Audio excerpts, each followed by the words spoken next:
Dun, dun, dun. Dun, dun, dun, dun, dun. Okay, it is. Hello, Facebook, Instagram land.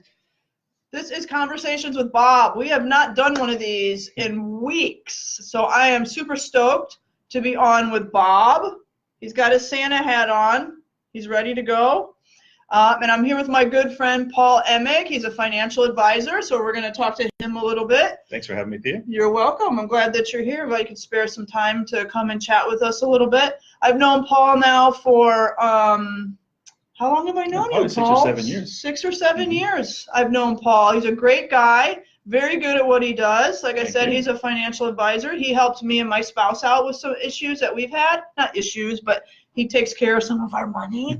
And we're very happy with him. So I thought it'd be a great opportunity to get him on the show. He's going to tell us a little bit about himself, and he's going to tell us a little bit about the market and what's going on. So have at it, my friend. Well, thank you, Thea. Yeah, everybody's kind of scared about what's going on in the market. But since it's Christmas time, I'll kind of use a Christmas analogy. I know one of the things that we like to do when we shop for Christmas decorations, our favorite time to do that is the week after Christmas, because everything is really cheap. Right. And if you're building wealth, what you really want to do is usually you want to buy things when they're low, not when they're full price. We think that way with groceries. We think that way with Christmas decorations. And so it's easy to get kind of scared by all the news that's going on in the market. That things are crashing, that things are plunging, big scary words that get you to tune into that news report or click on that link. But the reality is, maybe this is a time where things are on sale, and buying low gives you a chance to maybe build long-term wealth, or if nothing else, maybe have some perspective and not panic quite so much. Awesome. That's good advice. Yeah. Now I've done some reading, which is dangerous, y'all, with financial stuff. But a lot of the really wealthy people out there, just have a discussion about wealthy people in general. Right.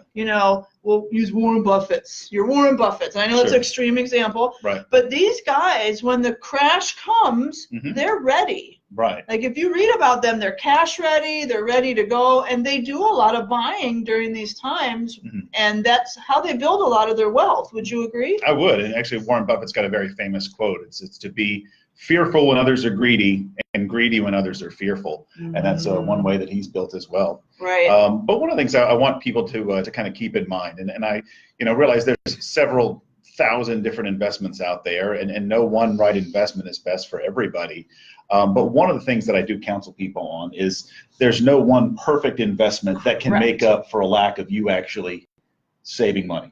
It's just like I know, we want for that one shortcut for health. Yes. What's going to help me drop 50 pounds in a month? Yes. What's going to help do this, in a week or with one pill? Right. There's no one thing, whether it's Bitcoin or marijuana stocks or one magic bullet out there that's going to double your money in a week. Right. Right. Or also help you save for retirement without you actually sacrificing and saving. So my mom was right. I don't know. She used to tell me to save my money. Save your money. You'll never regret kind of having too much money at the end. But I know, most of the problems when I see people at retirement that don't quite have enough to retire the way they want to, it's not because they picked bad investments.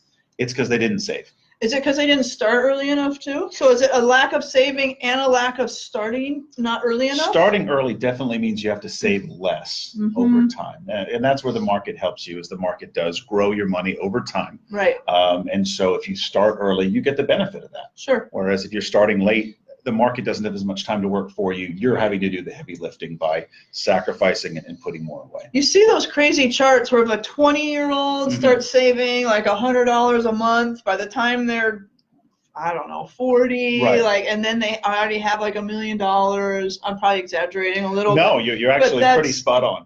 I've always been baffled by that. Like when I start doing the math in my head, I'm like, oh my God. And then if you take a portion of that and invest it, diversify, do all the things that you're supposed to do with all that. Maybe even buy a rent house or something. Like not to kinds mention of stuff. all the things you're saving yourself by not going into debt. Having good savings helps you for that. And most people hear that and don't act on that. I mean, I think most of us I know I didn't start doing that until I started this career as a second career for me.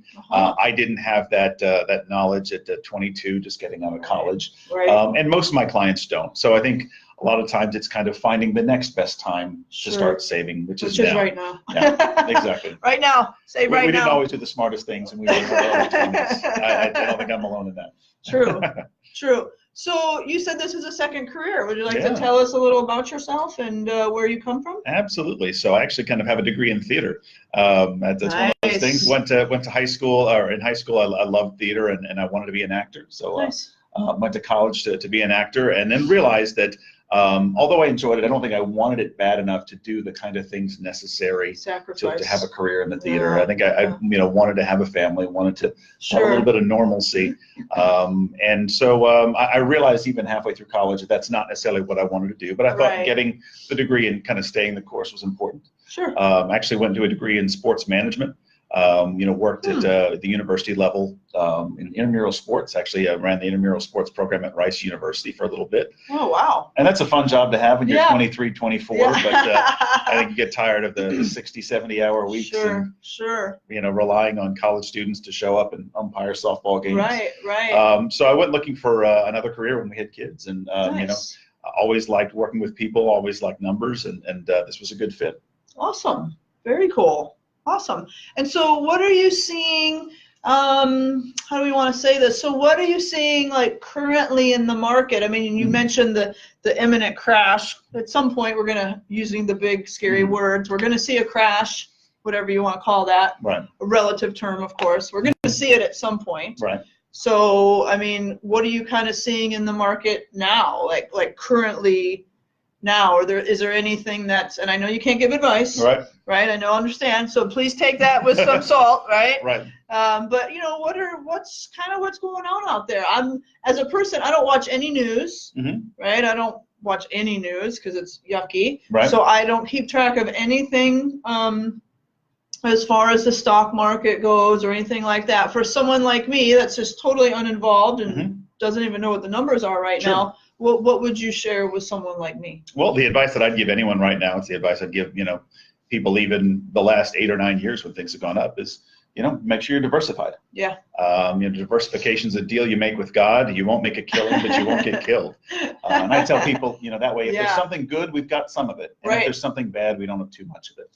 And a lot of times when we hear about the market is up, the market is down, usually they're referring to the S&P 500, which, although it's a good barometer of the American economy and the market, it's 500 companies. It's just the 500 biggest companies. And, a very large part of that is Facebook, Netflix, Apple, Google. All the big ones. It's not necessarily a summary of how every single investment in the world is doing. So if you spread your risk out, usually that helps you kind of weather storms over time. Awesome. Cool. Anything else? Do you have any questions? Look, there's some Dawn Thomas. Hi, Dawn Thomas. Weights and hurdles. How you doing, Jared? Nice to see you guys. Glad you all are here. We're talking financials and stock markets and stuff. So hope you all are getting something out of that. Are you from the area? So I'm actually kind of a NASA brat. My dad worked for Grumman, so I grew up outside of the other space center out in Florida, Kennedy Space Center. Very nice. Moved out here as a senior in high school. Met my wife at Clear Lake High School, and we went off to college. Local guy, came back and we had kids so we can be close to grandparents. You have 2 awesome kids. I do, You all come here. Their whole family comes to Taylor Sport Chiropractic for their chiropractic care and taking care of their health and their bodies and their athletic kiddos and all that kind of stuff. And the dumb things we do in the gym and we're over 40. When we have weird aches and pains and stuff like that.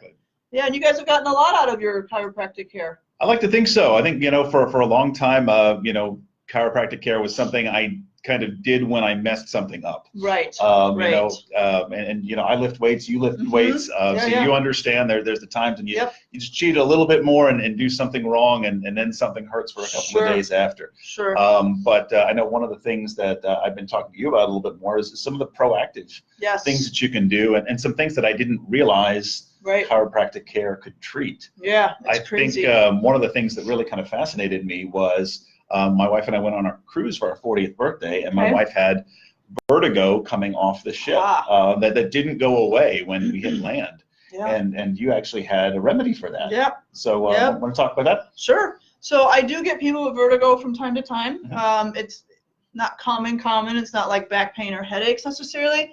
And actually, now that you mentioned that, I had another gal come in recently with vertigo after a cruise as well.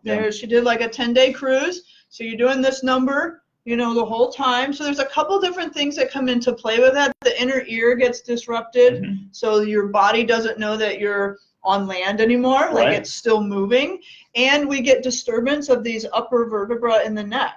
So it's a kind of a twofold deal. So again, it's a matter of calming down that nervous system. You know, our nervous system gets too hyped up, and the chiropractic adjustments, the specific chiropractic adjustments in that upper neck, calms down the system. I also do the adjustments on the ears, which helps them drain. So it could be a truly like a plumbing issue. They're not draining right. Things are getting backed up. And again, it's going to stimulate that nervous system so that the brain can talk to the body the way it's supposed to. Right. Because the body's self-healing. Right. You cut your arm, right, you're going to heal. You break your arm, it's going to heal. You get a cold, your immune system kicks in, and your body fights it. But when our brain can't talk to our body the way that it's supposed to, or something is off, then there's a cascade of what happens. So when our stress system overrides our immune system, then we get sick. Right. It can be all kinds of sicknesses. Indeed. Yeah, but when our immune system is strong, then we can fight off the stress and fight off what's happening. Especially this time of year, a lot of people are sick. People coming in congested, lots of kids with congestion, lots of different things going on. So a simple adjustment to the sinuses maybe can help maybe speed the recovery or help the body heal itself a little bit faster. Correct. So I don't heal the cold. Right. I can't do that. I don't actually fix the cold or fix the asthma or fix the allergies. What we do is we stimulate that nervous system again, that innate, right? The stuff that makes our heart pump. We don't think about it. We breathe. We don't think about it. All these things that happen in our body and we don't even think about it. We stimulate that system so that you can heal better, heal faster. And be better prepared for other things that come on. Cold and flu season this December. Cold and flu season, yes. So is there anything that maybe people should be doing to keep themselves from catching what you're going to get at school or what you're going to get at all these different parties? You know, I would be on some kind of really good immune support, whether, you know, if it's you're airborne from the grocery store or something. We carry an immune support product here. It's great. If you have a chiropractor, I would be going and getting your regular adjustments, because just getting that regularity is just going to stimulate that system. If you don't have one, you want to call the office, great. If not, that's cool too.